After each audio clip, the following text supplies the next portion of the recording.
चोर की चिट्ठी ने सबको रुला दिया। सुबह फजर की अजान के साथ ही अलका जाग उठती थी और उसकी रोजाना की दिनचर्या भी शुरू हो जाती थी। लेकिन आज अजान की आवाज के बाद भी वह बिस्तर से उठी नहीं। नींद तो खुल गई थी, परंतु बिस्तर से उठने की हिम्मत नहीं हुई। थोड़ी देर लेटे लेटे सीलिंग को निहारती रही। फिर जब बेचैनी होने लगी तो बेमन से बिस्तर से उठ गई। स्टोव पर चाय का पानी रखने के बाद बोझिल कदमों से अखबार लेने के लिए मेन गेट की तरफ चल दी। फर्श पर पड़ा अखबार उठाते ही वह चौंक गई। पास ही एक सफेद रंग का बंद लिफाफा पड़ा था। लिफाफे पर लिखा था, सिर्फ अलका दीदी को मिले। आगे पीछे न कोई नाम न कोई पता, डाकघर का सील भी नहीं थी। इतना तो तय था कि कोई व्यक्ति खुद यहाँ लिफाफा डालकर गया है, लेकिन कौन और क्यों? इसी उधेड़बुन में जिज्ञासा हुई और तुरंत लिफाफा खोलकर देखा तो एक चिट्ठी रखी मिली। चिट्ठी हाथ में लेकर कुछ पल सोचती रही कि पढूं या फेंक दूं।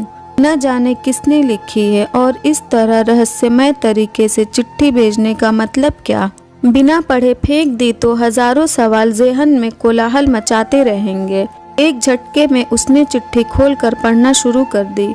मैं ही वो बदनसीब चोर हूँ जिसने 3 दिन पहले आपके घर में से धमारी कर लाखों रुपए की नकदी और सोने चांदी के आभूषणों पर हाथ साफ किया है। अलका को काटो तो खून नहीं। पहली लाइन पढ़ते ही अलका का चेहरा गुस्से से तमतमा गया। पिछले 3 दिनों के दौरान हुआ घटनाक्रम तेजी से आंखों के सामने घूमने लगा। मैं जानता हूँ मेरा यह इकबाल जुर्म आपके गुस्से को 7वें आसमान पर ले जाएगा और थोड़ी हैरानी भी होगी कि एक चोर आपको चिट्ठी लिखने की हिम्मत कर रहा है। आपका गुस्सा होना बेहद लाजमी भी है। आपके जीवन भर की जमा पूंजी चुरा कर मैंने आपके और आपके परिवार के हर सदस्य के सपनों का हरण किया है। कल यानी घटना के अगले दिन आपके घर में हुई चोरी की खबर अखबार में पढ़ी तो बहुत शर्मिंदगी महसूस हुई। अफसोस भी बहुत हुआ। मेरी इस करतूत से आपकी शादी निरस्त हो गई जो अगले महीने होना तय थी। ऐसा लगा मानो जिस बहन की शादी का सपना मैं बरसों से देख रहा था, आज उसी बहन का नया संसार बसने से पहले खुद अपने ही हाथों से उजाड़ दिया। जी हाँ अलका दीदी, मेरी एक बड़ी बहन है दिशा। परिवार में हम 3 लोग हैं, माँ, दिशा और मैं। अपना दुखड़ा सुनाने से पहले मैं कुछ कह देना चाहता हूँ। दरअसल मैं वैसा चोर नहीं हूँ जैसा आपने सोचा है। अपने ऐशो आराम या मेहनत से बचने के लिए मैंने ऐसा शर्मनाक और गैर कानूनी कृत्य नहीं किया है। हाँ दीदी, मैं स्नातक हूँ और फिलहाल बेरोजगार हूँ। पिता का देहांत मेरे बचपन में ही हो गया था। माँ ने सिलाई कढ़ाई और घरों में काम कर हम दोनों भाई बहन का लालन पालन किया और माँ के बलिदान व जुनून की बदौलत ही हम दोनों स्नातक तक पढ़ाई कर सके। फिलहाल किसी छोटी मोटी नौकरी की तलाश है, लेकिन काफ़ी चप्पलें घिसने के बाद भी नौकरी से महरूम है। बड़ी बहन की उम्र शादी के लायक हो चुकी है। उसकी आंखों में शादी को लेकर सजने वाले सपने मुझे साफ नजर आते हैं, लेकिन घर की आर्थिक स्थिति के चलते वह खामोशी धारण किए हुए है। मैंने और माँ ने बहुत प्रयास किए कि किसी तरह यहाँ वहाँ से पैसा उधार लेकर दिशा की शादी कर दें, लेकिन हर जगह दहेज और शादी कार्यक्रम के अच्छे इंतजाम की डिमांड में मजबूर करती रही।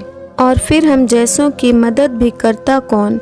बेटी की शादी न होने से माँ भी दुखी रहने लगी है। माँ का दुख और बहन की घुटन मुझसे बर्दाश्त नहीं हुई।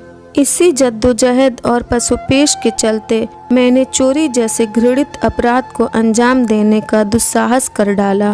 करीब 10 दिन अलग अलग घरों में रैकी करने के बाद आपके सूने घर में चोरी करने का मौका मिला और आपके घर से लाखों का सामान चुरा लाया।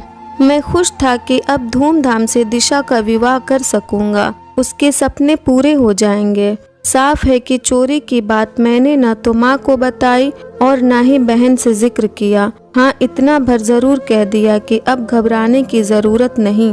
अच्छा लड़का देखना शुरू कर दो। शादी के लिए रुपए व आभूषण का इंतजाम मैं किसी तरह कर दूंगा। माँ व बहन दोनों ही बहुत खुश हुए। इतने खुश हुए कि उन्होंने यह भी नहीं पूछा कि बेटा इतने पैसों का इंतजाम कहाँ से और कैसे करेगा। शादी की बात सुनकर तो दिशा का चेहरा शर्म और खुशी से दमक उठा था। उसकी खुशी देखकर मैं गदगद हो गया। पहली बार एहसास हुआ कि अपनी जिम्मेदारी और कर्तव्य का निर्वहन करना कितना सुखद और मन को आनंदित करने वाला होता है। बहन की शादी कर हम दोनों माँ बेटे मानो चारों धाम की तीर्थ कर लेंगे, लेकिन क्या एक बहन की जिंदगी उजाड़ कर दूसरी बहन की खुशियाँ खरीदी जा सकती हैं? आपकी आंखों से बहते आंसुओं से मेरी बहन के जीवन में कभी खुशियों की बारिश नहीं हो सकती दीदी। मनुष्य को इतना भी निर्दयी नहीं होना चाहिए कि वो अपनी खुशियों के लिए दूसरों का घर संसार उजाड़ दे। दिशा के भाग्य में यदि शादी की खुशियाँ लिखी होंगी तो वह हर हाल में उससे मिलकर रहेंगी। बड़े बूढ़े कहते भी हैं कि भगवान ने सबकी जोड़ियां बनाकर ही नीचे भेजा है। मैंने सोच लिया था कि आपके सारे रुपए और एक एक आभूषण आपको लौटा दूंगा। कल दिन भर चिंतन मनन करने के बाद मैंने सामान लौटने का यह तरीका अपनाया है ताकि आपसे क्षमा याचना भी कर सकूं। हो सके तो मुझे माफ कर देना दीदी। मैंने आपका सारा सामान एक थैले में रखकर आपके घर के मेन गेट से टिका कर रख दिया है। जब तक आप सामान नहीं उठाएंगी मेरी नज़र उस पर जमी रहेगी ताकि कोई और सामान न चुरा ले।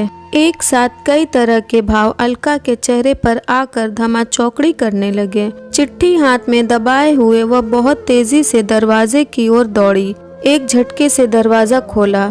थैला वहां रखा था। जल्दी से थैला उठाकर वह अंदर ले आई। एकदम से बिस्तर पर पलट दिया।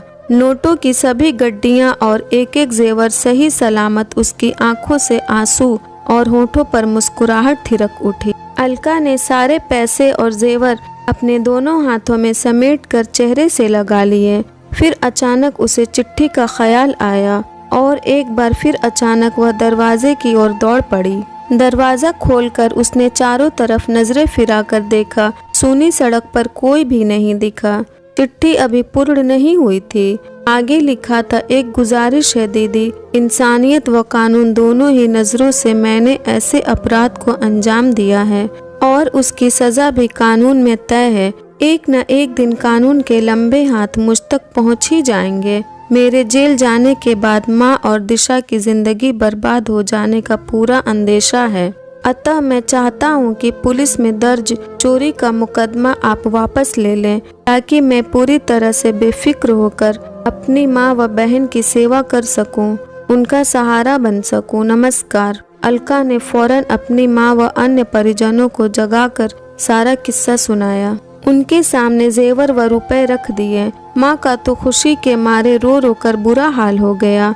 सभी ने भगवान का लाख लाख शुक्र अदा किया और ईमानदार चोर की इंसानियत पर। अलका ने मशरूका वापस लेने की जानकारी पुलिस को देकर अपनी FIR भी वापस ले ली। फिर अलका की शादी हो गई। शादी के कुछ ही दिन बीते थे। अलका ने अपने पति से उस चोर के बारे में बताया और अपने पति से विनती की उसके बारे में पता लगाइए और हम दोनों मिलकर उसकी बहन की शादी कराएंगे। अलका के पति ने कहा, जैसा तुम कहो। अगर ये स्टोरी आपको अच्छी लगी हो तो इस वीडियो को लाइक करें और नए हैं तो चैनल को भी सब्सक्राइब करें।